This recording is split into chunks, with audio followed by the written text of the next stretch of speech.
پانی کی کنویں کا واقعہ ہے۔ جب مسلمان مکہ سے ہجرت کر کے مدینہ منورہ پہنچے تو وہاں پینے کے پانی کی شدید قلت تھی۔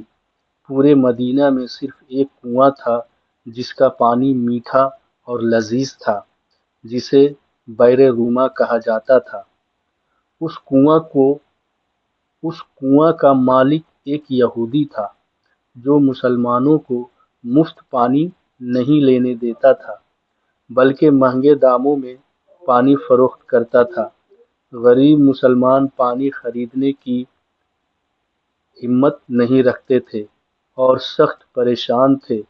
رسول اللہ صلی اللہ علیہ وسلم نے جب یہ معاملہ نبی کریم صلی اللہ علیہ وسلم کے پاس پہنچا تو آپ صلی اللہ علیہ وسلم نے صحابہ کرام سے فرمایا، تم میں سے کون ہے جو بئر روما خرید کر مسلمانوں کے لیے وقف کر دے؟ اس کے بدلے اللہ تعالیٰ اسے جنت میں چشمہ عطا فرمائے گا۔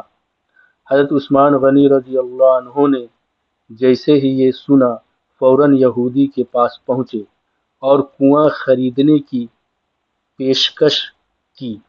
یہودی پورا کنواں بیچنے پر راضی نہ ہوا، چنانچہ آپ رضی اللہ عنہ نے بڑی ذہانت سے آدھا کنواں، یعنی ایک دن عثمان غنی رضی اللہ عنہ کا اور ایک دن یہودی کا، 12,000 درہم میں خرید لیا۔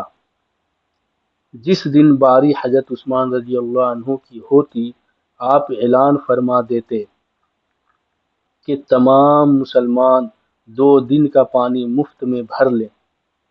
اگلے دن جب یہودی کی باری ہوتی تو کوئی اس سے پانی خریدنے نہ آتا۔ مجبور ہو کر یہودی نے باقی آدھا کنواں بھی حضرت عثمان غنی رضی اللہ عنہ کو سستے داموں میں بیچ دیا۔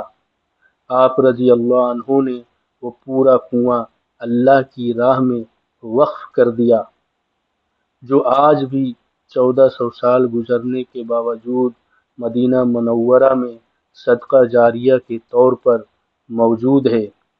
یہ واقعہ آپ کو کیسا لگا کمنٹ میں بتائیں اور اس چینل کو سبسکرائب ضرور کریں۔